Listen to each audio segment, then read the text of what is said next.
Boxing truth here. David Haye's comeback has been a joke, a circus. It's bad enough that he insults the boxing fans' intelligence by saying that he wants to bring boxing back to the masses, that he wants to attract a new audience, attract more new fans to the fight game. But you can't do that when you're fighting marginal opposition, setups, guys that have come in to practically lay down. I didn't talk much about David Haye's fight this past weekend because you saw what you saw. It was a mismatch, a showcase, nothing more, nothing less. You saw the Cobra's record exposed, a built-up record, undefeated record that they were selling to you from their promotion. Pretty much just building up his record against nobodies in Switzerland. Are any serious prize fighters in the country of Switzerland? I don't think so. But the Haymaker show goes on, for good or worse. It's been disappointing so far.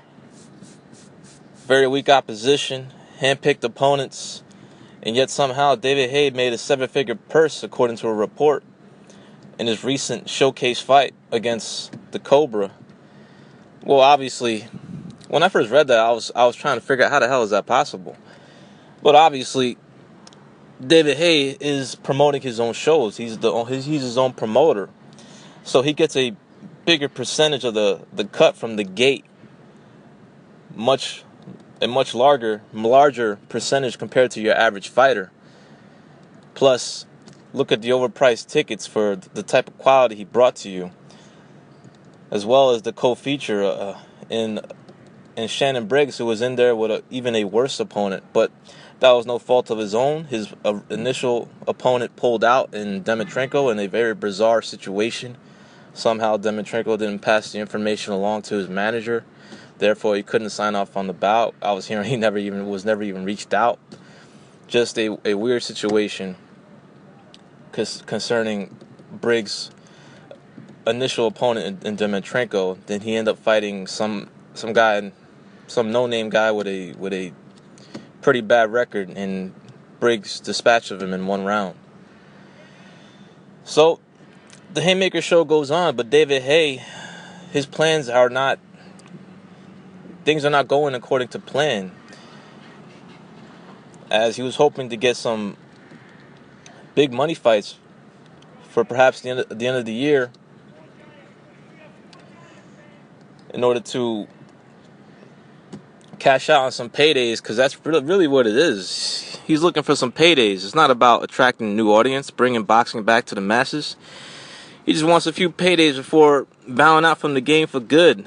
As this is really about money, not about redemption or coming back with a vengeance. This is about money, a few paydays. And now he's agreed to fight Shannon Briggs in September. It looks like the fight is going to go down at the same arena, I believe the O2. In a fight some people are calling a joke. I don't think it's a joke. I think it's a entertaining show. I mean, let's be honest here. Shannon Briggs, yeah, he's 44 years old, but in my opinion, he's the most live opponent David Haye has fought since his comeback started. Shannon Briggs will be the most dangerous opponent. He's well past it, but he's still dangerous, still has some power, and just look how he fights in the first round. Can David Haye withstand that type of pressure at this stage of his career, considering the opposition he's been choosing to fight? Guys nowhere near world level or even fringe contender status. Just built up records. No-hopers. Cannon fodder.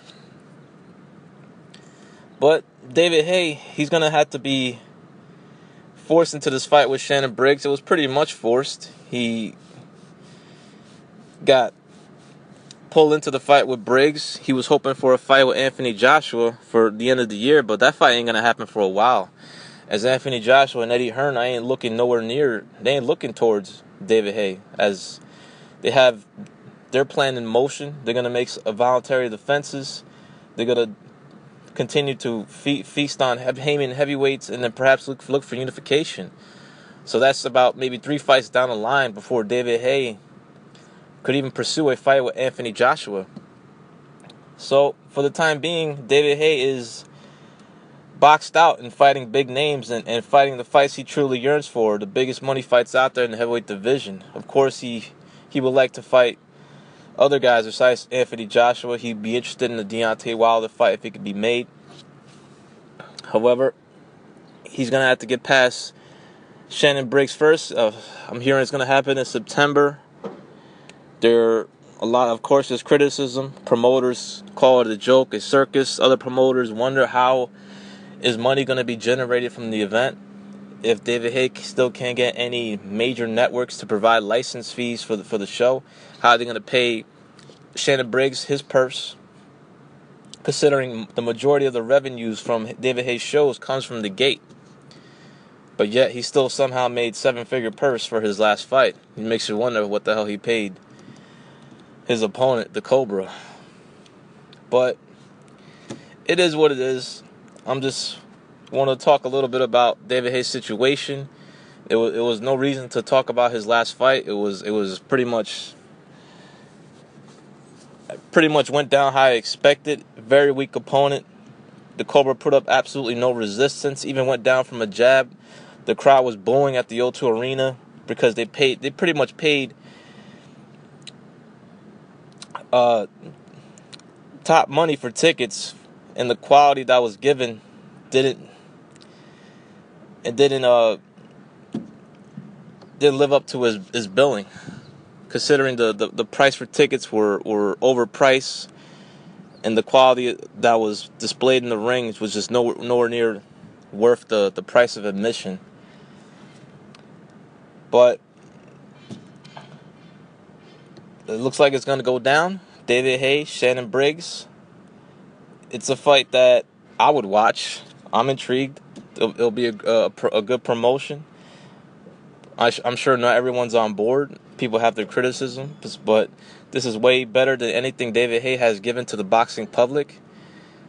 I mean, just look at his last 2 showcases.